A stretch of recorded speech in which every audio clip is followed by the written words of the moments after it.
इब्तिदा है रब्बे जलील के बाबरकत नाम से, जो दिलों के भेद खूब जानता है।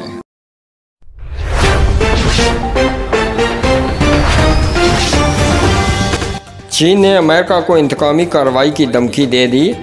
बैंकों को हदफ बनाने के लिए अमेरिकी सदर ने हांगकांग पर पाबंदियों के बिल पर दस्तखत कर दिए हैं, जिस पर चीन की जानब से सख्त रद्द-ए-अमल सामने आया है। तफसीलात के मुताबिक चीन की जानब से अमेरिका को इंतकामी कार्रवाई की धमकी दे दी गई है।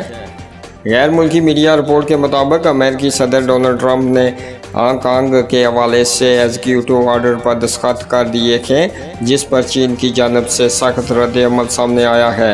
एग्जीक्यूटिव ऑर्डर में अमेरिकी सदर ने हांगकांग की तजारती तजज़ियात को ख़त्म करने का हुक्म दिया है। सदर ट्रंप का कहना है कि अब हांगकांग को चीन जैसा ही समझा जाएगा।